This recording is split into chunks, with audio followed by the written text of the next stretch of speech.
히브리서 1장. 옛날에는 하나님께서 예언자를 통해 우리 조상들에게 여러 방법으로 수없이 말씀하셨습니다.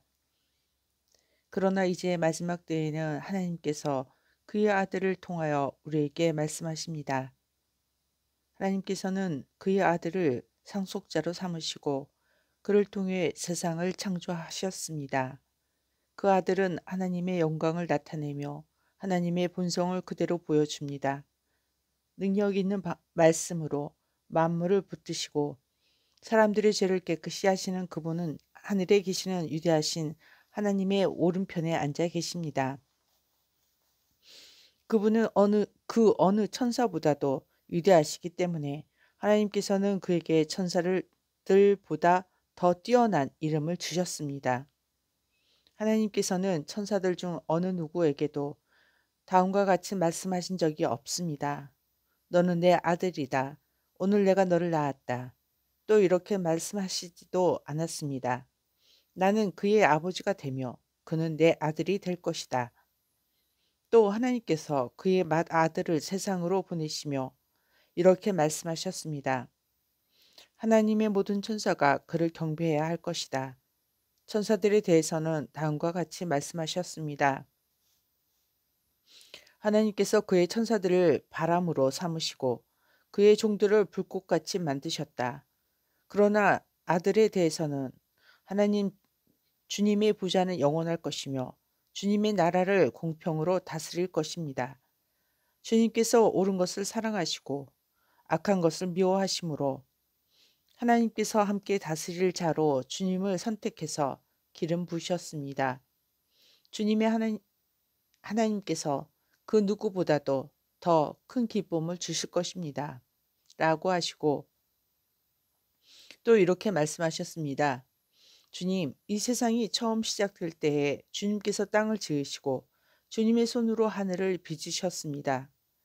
하늘과 땅은 멸망할 것이지만 주님은 영원할 것이며 그것들은 옷과 같이 낡아지기 때문에 당신께서 그것들을 겉옷처럼 말아 치우실 것입니다.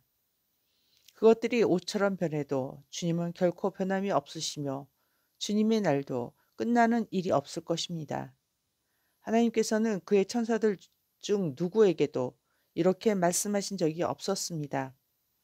내가 너희 원수들을 굴복시킬 때까지 내 오른편에 앉아 있어라. 모든 천사들은 하나님을 섬기는 영이며 구원받을 사람들을 돕기 위해 보내진 자들입니다.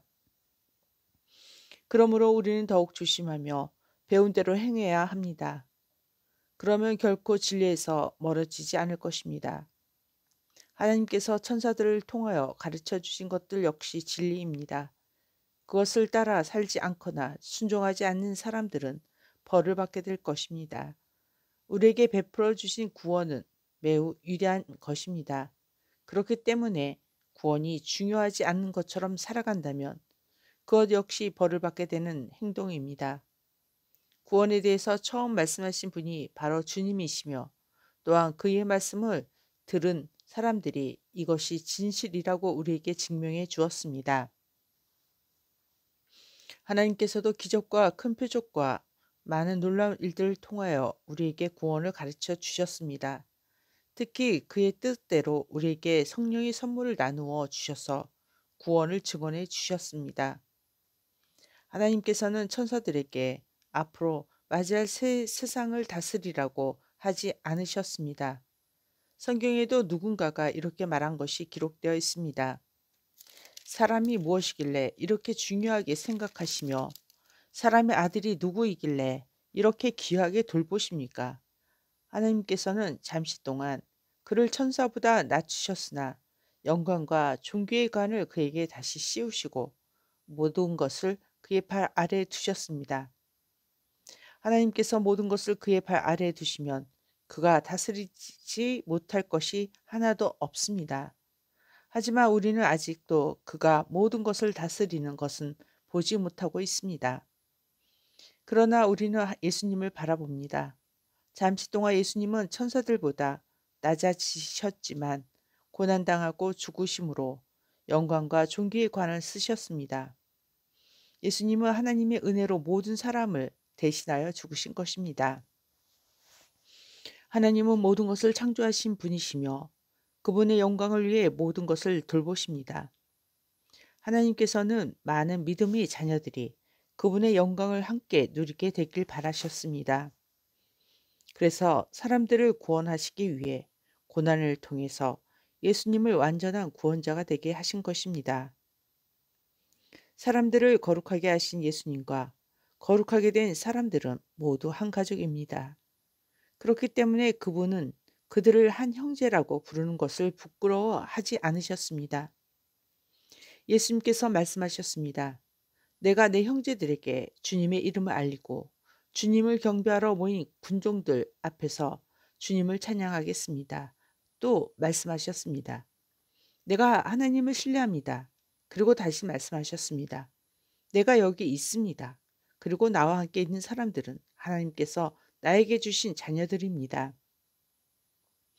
이 자녀들은 모두 살과 피를 가진 사람이기 때문에 예수님도 그들과 같은 모습으로 사람들이 겪는 것과 똑같은 것을 겪으셨습니다.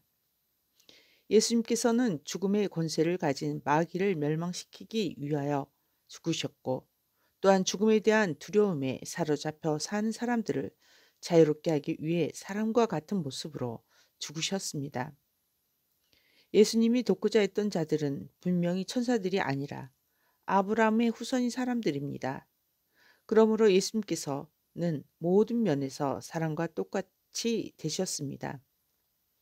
예수님께서는 하나님을 섬기는 자비롭고 신실한 대제사장이 되셔서 그들의 죄가 용서받을 수 있게 해 주셨습니다. 주님은 시험받는 자들과 도와주실 수 있습니다. 주님은 시험받은 자들도 도와주실 수 있습니다. 왜냐하면 예수님께서 직접 고난당하고 시험을 받으셨기 때문입니다. 3장. 그러므로 거룩한 형제 여러분, 예수님에 대해서 깊이 생각하십시오. 여러분은 모두 하나님께서 부르신 사람들입니다. 하나님께서 우리에게 보내신 예수님은 우리 믿음의 사도이며 대제사장이 되십니다. 하나님의 집에서 모세가 그분이 바라시는 대로 충성을 다했던 것처럼 예수님도 하나님께 충성하였습니다. 집을 지은 사람이 집 그 자체보다 더 존귀한 것처럼 예수님 역시 모세보다 더 큰 영광을 받으실 분입니다. 어느 집이든 그 집에 주인이 있듯이 모든 것의 주인은 하나님이십니다. 모세는 하나님의 집에서 종으로 충성하였습니다. 또 그는 하나님께서 앞으로 말씀하시려는 것들을 전하였습니다. 그러나 그리스도는 하나님의 집을 맡은 아들로서 충성하였습니다. 우리가 말린 믿음 위에 굳게 서서 큰 소망을 가진 것을 자랑스럽게 생각한다면 우리는 하나님의 가족입니다. 그러므로 성령님도 이렇게 말씀하셨습니다. 오늘 그가 하시는 말씀에 귀를 기울여라. 이전에 광야에서 하나님을 시험하던 것처럼 고집을 부리지 마라. 너희 조상들은 광야에서 40년 동안 내가 한 일을 보았다. 그러나 그들은 나를 떠보고 나의 인내를 시험하였다. 내가 분노하여 그들에게 그들이 내게 충성하지도 않고 나의 길도 이해하지 못하는구나 라고 말했으며 내가 노하여 맹세하기를 그들은 안식처가 될 약속의 땅에 결코 들어오지 못할 것이다 라고 하였다. 그러므로 형제 여러분, 그 어느 누구라도 악한 생각을 품거나 믿음을 소홀히 하지 마십시오. 그런 마음은 살아계신 하나님을 따르는 데 방해가 될 뿐입니다. 오히려 오늘이라고 부른 이 시간에 서로를 더욱더 격려하십시오. 죄와 속임수로 마음이 완고해지는 사람이 없도록 서로 돕기 바랍니다. 우리가 처음에 가졌던 굳은 믿음을 끝까지 지키면 그리스도 안에서 모든 것을 함께 누리게 될 것입니다. 이것이 바로 성경에서 말하고 있는 것입니다. 오늘 그가 하시는 말씀에 귀를 기울여라. 이전에 광야에서 하나님을 시험하던 것처럼 고집을 부리지 마라. 하나님의 음성을 듣고도 따르지 않았던 사람이 누구였습니까? 모세를 따라 이집트에서 나온 사람들이 아니었습니까? 또 하나님께서 40년 동안 누구에게 분노하셨습니까? 죄를 짓고 광야에서 죽어간 자들 아닙니까? 하나님께서 약속의 땅인 안식처에 결코 들어오지 못할 것이라고 누구에게 맹세하여 말씀하셨습니까?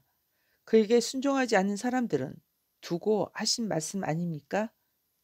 우리는 그들이 믿지 않았기 때문에 하나님께서 약속하신 안식처에 들어가지 못했다는 것을 알 수 있습니다. 아멘.